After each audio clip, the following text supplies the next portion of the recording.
yang ke-7 ayat 1-nya. Pasal 7 ayat 1 ini masih sambungannya. Pasal 7 ayat 1. Pasal 7 ayat 1. Lalu berkatalah Elisa, dengarkan firman Tuhan, beginilah firman Tuhan, besok kira-kira waktu ini sesuka tepung yang terbaik akan berharga sesikal, dan 2 sukat jelai akan berharga sesikal, dan pintu gerbang Samaria. Tadi waktu dikepung harga-harga barang melonjak, tapi nanti akan turun drastis. Kayak gini Bapak Saudara, akan turun ya, karena Samarianya itu akan terjadi sesuatu. Kemudian ayat yang kedua, mari kita perhatikannya Bapak Saudara. Tetapi perwira yang menjadi ajudan raja menjawab abdi Allah, katanya, sekalipun Tuhan membuat tingkap-tingkap di langit, masakan hal itu mungkin terjadi? Jadi ada perwira yang tak percaya. Jawab abdi Allah, sesungguhnya engkau akan melihat dengan matamu sendiri, tetapi tidak akan makan apa-apa daripadanya. Jadi ada perwiranya ini yang tak percaya perkataan abdi Allah. Bahkan di sana dikatakan, di sini dikatakan, tetapi tidak akan makan apa-apa. Jadi dia akan nggak dapat apa-apa. Mari kita baca selanjutnya. Ayat yang ketiga, 4 orang yang sakit kusta ada di pintu gerbang. Berkatalah yang seorang kepada yang lain, mengapakah kita duduk di sini sampai mati? Jadi waktu keadaan genting ada orang kusta. 4 orang kusta ini, kalau dalam tradisinya orang Yahudi atau orang Samaria, orang kusta itu tidak bisa hidup duduk seperti ini, Bu Saudara. Orang-orang kusta akan tersisih, dia akan ditepikan. Karena kalau misalkan mereka dekat atau mereka tersentuh itu najis. Nah, mereka ada 4 orang kusta. Mari perhatikan selanjutnya perjalanan dari kisah ini. Jika kita berkata, baiklah kita masuk ke kota, padahal dalam kota ada kelaparan, kita akan mati di sana. Jika kita tinggal di sini, kita akan mati juga. Dilema ya, Saudara. Mau keluar mati-mati, di sini juga mati karena terjadinya kelaparan. Dan jika kita tinggal di sini, kita akan mati juga. Jadi sekarang marilah kita menyeberang ke perkemahan tentara Aram. Jika mereka membiarkan kita hidup, kita akan hidup, dan jika mereka mematikan kita akan mati. Ini sepertinya dalam sebuah kepasrahan. Tapi 4 orang kusta ini harus mengambil sebuah keputusan. Mau mati di dalam kota atau kita mau coba cari penghidupan di perkemahan tentara Aram. Kemudian ayat ke-5. Ayat yang ke-5. Lalu pada waktu senja bangkitlah mereka masuk ke tempat perkemahan orang Aram. Tetapi ketika mereka sampai ke pinggir tempat perkemahan orang Aram itu, tampaklah tidak ada orang di sana. Kemudian ayat yang ke-6. Ayat yang ke-6-nya, sebab Tuhan telah membuat tentara Aram itu mendengar bunyi kereta, bunyi kuda, bunyi tentara yang besar, sehingga berkatalah yang seorang kepada yang lain, sesungguhnya Raja Israel telah mengupah raja-raja orang Het dan raja-raja orang Misraim melawan kita supaya mereka menyerang kita. Ini kejadian yang tidak terpikirkan oleh mereka. Ada orang yang sedang menyerang tentara Aram. Kemudian ayat yang ke-7. Ayat yang ke-7 di sana dikatakan, karena itu bangkitlah mereka melarikan diri pada waktu senja dengan meninggalkan kemah dan kuda dan keledai dan mereka serta tempat perkemahan itu. Dengan begitu saja mereka melarikan diri menyelamatkan nyawanya. Jadi apa yang ada pada mereka ditinggal di perkemahan. Mereka hanya lari dengan dirinya sendiri, dengan apa yang melekat di dalam dirinya. Kemudian yang mereka kenakan. Kemudian yang ke-8, ketika orang-orang sakit kusta itu sampai ke pinggir tempat perkemahan, masuklah mereka ke dalam sebuah kemah, lalu makan dan minum. Ya, coba kalau dia diam di dalam kota bisa mati, tapi dia mengambil keputusan, dia bisa makan dan minum. Sesudah itu mereka mengangkut dari sana emas dan perak dan pakaian. Kemudian pergilah mereka menyembunyikannya. Lalu datanglah mereka kembali ke dalam kemah yang lain dan mengangkut juga barang-barang dari sana. Kemudian pergilah mereka menyembunyikannya. Kemudian ayat yang ke-9, lalu berkatalah yang seorang kepada yang lain, tidak patut yang kita lakukan ini. Sadar, dia berkata, enggak boleh kita nikmati sendiri.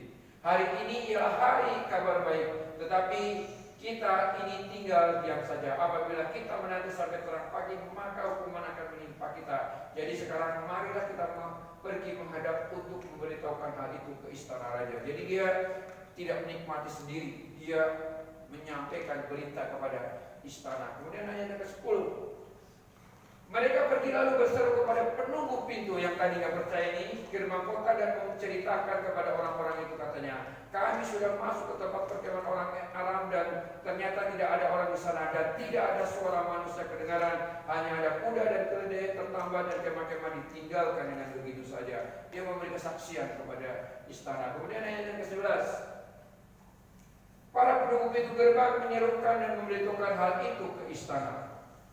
Ayat yang ke-12, sekalipun masih malam, raja bangun, karena ini berita sukacita. Mereka semuanya bangun lalu berkata kepada para pegawainya, baiklah, aku terangkan kepadamu apa maksud orang-orang itu terhadap kita. Mereka tahu bahwa kita ini menderita kelaparan, sebab itu mereka keluar dari tempat perkemahan untuk menyembunyikan diri di padang sambil berpikir, apabila orang Israel keluar dari dalam kota, kita akan menangkap mereka hidup-hidup, kemudian kita masuk ke dalam kota. Ini udah berita sukacita aja masih disusunin, Bapak Saudara. Masih ada orang-orang yang bersangka jangan-jangan orang Aram ini sedang membangun siasat supaya mereka pergi keluar kota, kemudian kotanya nanti dibakar. Mereka akan mengalahkan mereka. Nah ini Bapak Saudara, ternyata tidak mudah. Padahal itu menyampaikan kabar baik. Ayat yang ke-13. Ayat yang ke-13-nya, lalu salah seorang pegawainya menjawab, baiklah, kita ambil 5 ekor dari kuda yang masih tinggal di dalam kota ini. Tentulah keadaannya seperti seluruh halayak orang Israel yang sudah habis mati itu. Biarlah kita semua, kita suruh saja orang pergi supaya kita lihat. Diutus nih, dicek Bapak Saudara. Ayat yang ke-14. Sesudah itu mereka mengambil 2 kereta kuda, kemudian raja menyuruh mereka menyusul tentara Aram sambil berkata, pergilah melihatnya. Kemudian ayat yang ke-15, lalu pergilah mereka menyusul orang-orang itu sampai ke Sungai Yordan dan tampaklah seluruh jalan itu penuh dengan pakaian perkakas yang dilemparkan oleh orang Aram pada waktu mereka lari terburu-buru. Kemudian pulanglah suruhan-suruhan itu dan menceritakan, dia memberi kesaksian bahwa apa yang disampaikan oleh orang kusta itu adalah benar. Kemudian ayat yang ke-16, ayat 16, maka keluar penduduk kota itu menjarah tempat perkemahan orang itu, karena itu sesuka tepung yang terbaik berharga sesekali. Ini turun drastis seperti ayat yang di bagian awal. Dan 2 suka jelek berharga sesekal sesuai dengan firman Tuhan, sesuai dengan perkataan Nabi Elisa. Padahal waktu dikepung harga kepala keledai aja harganya sangat mahal. Karena ini hasil cara melipat, maka harganya turun. Kemudian ayat 17. Ayat 17, adapun raja telah menempatkan, perhatikan ini Bapak Saudara, perwira yang menjadi ajudan itu mengawasi pintu gerbang, tetapi rakyat menginjak-injak dia di pintu gerbang, lalu ia mati sesuai dengan perkataan Abdi Allah yang mengatakan pada waktu raja datang mendapatkan dia. Jadi perwira itu kan gak percaya kan Bapak Saudara, gak mungkin ya bahwa sesuatu akan terjadi, apalagi kita sedang dikepung. Kita ini sudah gak bisa apa-apa. Bahkan kalau di pasal yang ke-6 ada mereka Bapak Saudara memakan anak-anak laki-laki mereka. Untuk apa? Untuk mereka bisa bertahan. Jadi memang benar-benar dikepung. Seluruh kota dikepung oleh tentara dan sudah tidak ada apa-apa lagi. Ya yang ada, misalkan kalau Bapak Saudara dalam peperangan itu biasanya listrik dimatikan. Ya yang sekarang kalau Bapak Saudara nonton YouTube di YouTube yang orang Palestina itu kayak gini. Kalau saya hamba Tuhan, kalau melihat secara kemanusiaan, Israel ini sangat kejam. Sisi kemanusiaan Bapak Saudara. Ya karena mereka benar-benar diblokade, nggak ada apa-apa. Orang mereka kalau saya nonton di YouTube itu, anak-anak belum bisa bertahan hidup, itu makan rumput-rumput yang masih hidup. Dari sisa-sisa perang itu kan, kalau Gaza itu dihancurkan Bapak Saudara, dihabiskan sama Israel.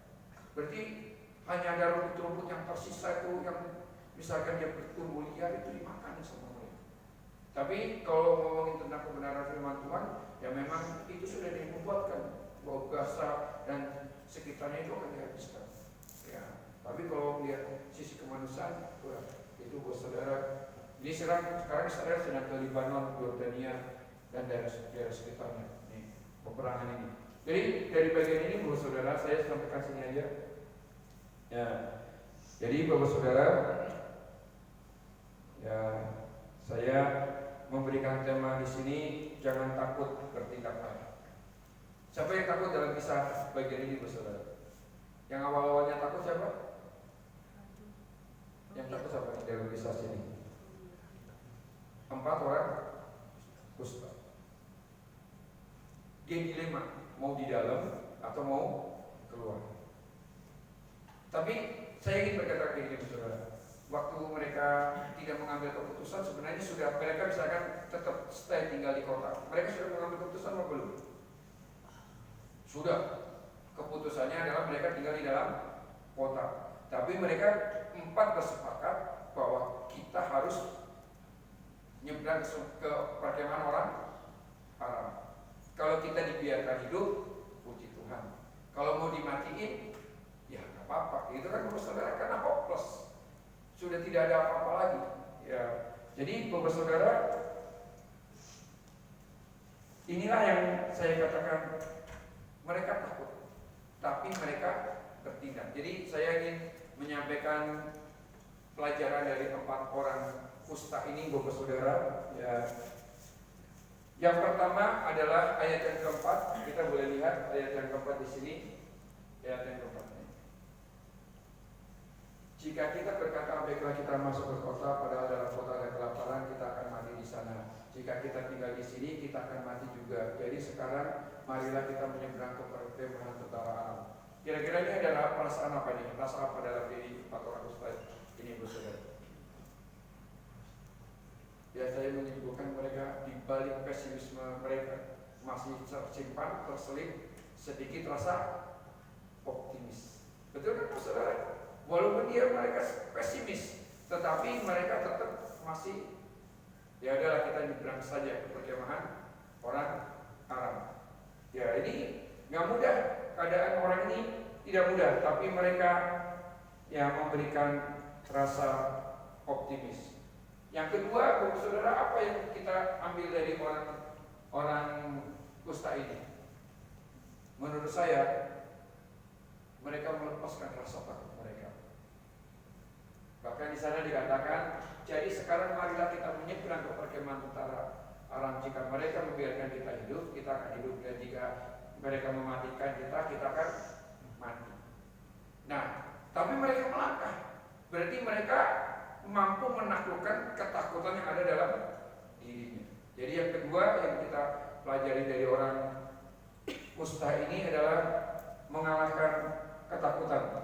Kemudian yang selanjutnya, yang ketiga, mereka itu berani mengambil keputusan. Mereka berkata, sudah, kita pergi ke perkemahan orang Aram ini. Jadi ada 3 tadi, Bapak Saudara. Yang pertama adalah memupuk rasa optimisme. Yang kedua, melenyapkan rasa ketakutan.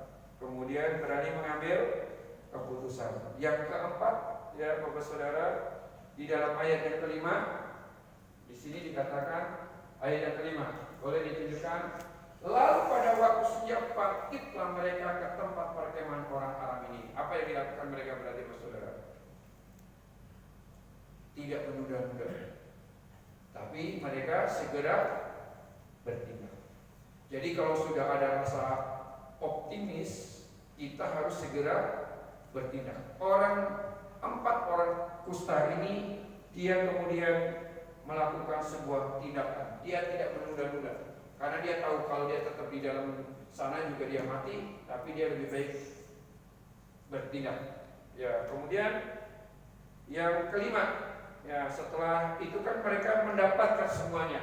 Mereka orang-orang yang mereka bertindak, kemudian mereka memperoleh sesuatu. Mereka punya jarahan. Di dalam ayat yang ke-6 sampai ke-8 itu dia menerima banyak jarahan. Ya, dia bahkan menyimpan beberapa kali. Kemudian ayat yang ke-9, ayat 9. Ayat yang 9, boleh tunjukkan ayat 9. Lalu berkatalah yang seorang kepada yang lain, tidak patut yang kita lakukan. Dia menimbun, dia berkata, enggak patut. Masa kita menikmati sementara saudara-saudara kita mengalami kekurangan dan kelaparan. Jadi yang kelima adalah, ya mereka ini tidak serakah. Kemudian mereka membagikan berita kabar baik ini. Walaupun tadi kan Bapak Saudara sudah menyampaikan kabar baik kepada istana nggak percaya kan? Bapak Saudara sampai 2 kali mengutus utusan, benar nggak? Dicek. Tapi walaupun mereka menyampaikannya mungkin ditolak, tapi mereka tetap melakukannya. Nggak bisa ini untuk diri sendiri. Jadi yang kelima dari bagian ini, jangan serakah. Di sini mereka berani berbagi bahwa kemenangan itu bukan hanya untuk mereka berempat, tapi kemenangan untuk seluruh orang-orang yang ada di Israel, orang-orang yang ada di kota Samaria. Nah, jadi Bapak Saudara, dari nanti saya sharekan, ya saya buat Bapak Saudara boleh saya sharekan di grup jemaat yang tadi saya sampaikan itu. Ya, jadi yang pertama itu, di tengah kesulitan tetap optimis. Nanti kita tidak tahu di tahun 2025 apa yang akan terjadi. Tetapi berharap di tengah kepungan berbagai keadaan, kita tetap menumbuhkan rasa optimis. Kemudian yang kedua tadi, kita harus mengalahkan ketakutan. Karena jika mereka tidak bertindak, mereka juga akan mati. Daripada mati dalam kelaparan, maka mereka punya keberanian untuk mengalahkan ketakutan, bertindak untuk menyeberang ke perkemahan orang Aram. Kemudian yang ketiga, mereka berani mengambil keputusan. Ini keputusan yang tidak mudah, tapi mereka berani. Kemudian yang keempat, jangan menunda, segera bertindak. Ayat yang keempat tadi, mereka segera melakukan sebuah tindakan. Karena kalau menunda ya momen lewat, mereka nggak dapat apa-apa. Kemudian yang kelima, jangan serakah, berani berbagi. Ini ayat yang ke-9. Dia sampaikan, dia menjadi saksi Bapak Saudara. Betul kan Bapak Saudara? Saksi bagaimana orang Aram semuanya pergi meninggalkan perkemahannya. Betul kan Bapak Saudara? Semuanya ditinggal, hanya dirinya yang dibawa. Kemudian pakaian dan segala sesuatunya tertinggal. Itu kan Bapak Saudara? Mereka berempat memberitakan kesaksian kepada istana. Walaupun tadi saya berkata istana menolak kesaksian mereka, tapi kemudian mereka mempercayai. Dan kemudian dari kelima ini Bapak Saudara, tindakan kita akan kembali kepada kita. Jadi saya menyimpulkan dari lima itu, tindakan kita akan kembali kepada kita. Kalau empatnya itu tadi, empat orang kusta ini tidak bertindak, ya kembali ke mereka. Mereka benar-benar akan apa? Ketika mereka tidak berani bertindak, ya mereka, maksudnya gini, mereka memutuskan suatu tindakan tetap di dalam kota, hidup atau mati Bapak Saudara? Mati.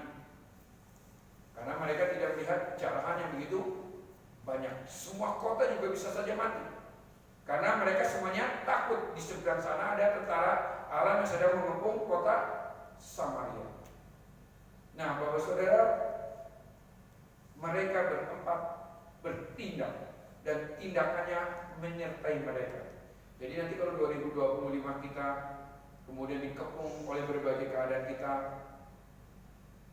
bertindaknya dalam ketakutan, ketakutan itu akan menyertai kita. Kalau kita menjadi orang yang bimbang, kebimbangan akan menyertai kita. Makanya harus berani bertindak, mengalahkan ketakutan, dan segera mengambil keputusan untuk percaya kepada Tuhan. Nah kemudian kesimpulan dari perwira tadi Bapak Saudara, perwira raja ini termakan oleh apa nih Bapak Saudara? Oleh apa tadi? Perkataannya sendiri. Betul? Coba kita lihat di pasal 1. Pasal 7 ayat 1-nya tadi. Ya, pasal 7 ayat 1. Ya ini betapa kita harus menjaga. Lalu berkatalah Elisa, dengarkanlah firman Tuhan. Beginilah firman Tuhan, besok kira-kira waktu ini sesuka tepung yang terbaik akan berharga sesikal, dan 2 suka jelek akan berharga sesikal di pintu gerbang Samaria. Ayat yang keduanya nih, perhatikan Saudara, ayat keduanya, tetapi perwira yang menjadi ajudan raja menjawab abdi Allah, katanya, sekalipun Tuhan membuat tingkap-tingkap langit, ini nggak percaya sama Tuhan, masakan hal itu akan terjadi? Jawab abdi Allah, sesungguhnya engkau akan melihatnya dengan matamu sendiri. Melihat nih, tetapi tidak akan makan apa-apa. Kenapa tidak makan apa-apa, saudara? Ayat 17-nya. Ayat kenapa? Ya, tidak makan apa-apa. Ayat 17 atau ayat berapa tadi? Ayat 17 kalau nggak salah. 15 atau 17 ya? Ayat 17 itu coba.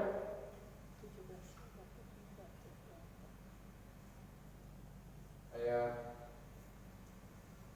Adapun raja telah menempatkan perwira yang menjadi ajudan itu mengawasi pintu gerbang, tetapi rakyat menginjak-injak dia di pintu gerbang, lalu ia mati.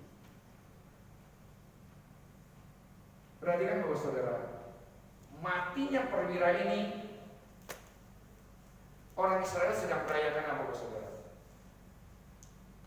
Merayakan apa? Merayakan jarahan dan merayakan kemenangan. Seharusnya ajudan ini ada dalam sukacita bersama dengan orang untuk merayakan jarahan, dan waktu itu mereka memperoleh banyak rampasan, dan itu Bapak Saudara, mungkin mereka setelah sekian lama mereka terkurung dan mereka terbebaskan. Seharusnya mereka ada dalam sukacita, tetapi yang paling menyedihkan adalah rakyat menginjak-injak dia di pintu gerbang, lalu ia mati sesuai dengan perkataan Alkitab. Jadi saya ingin berkata, benar-benar jagai ya lidah bibir kita. Sesuatu yang keluar dari mulut kita akan menimpa diri kita, Bapak Saudara. Kalau kita misalkan memperkatakan sesuatu yang baik, maka akan terciptalah sesuatu yang baik.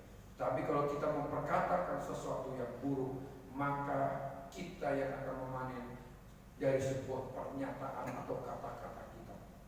Tepat seperti ini. Jadi saya berharap di tengah mungkin nanti Bapak Saudara ada dalam kepungan permasalahan tahun 2025 seperti orang Israel yang dikepung oleh tentara Arab, ya kadang mungkin mereka berkata, kapan kami ada tahun pembebasan, kapan kami akan mengalami kemerdekaan. Tapi pastikan Bapak Saudara, kalau kita mencari Tuhan, ya pasti ada pertolongan.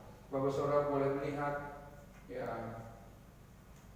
mereka memperoleh kemenangan. Saya berharap dalam cerita ini ada dua golongan, golongan orang kusta dengan golongan perwira. Kalau ditanya, misalkan kita ngomongin status sosial, seharusnya mana yang kemudian akan menikmati sebuah kemenangan? Harusnya perwira. Betul kan Bapak Saudara?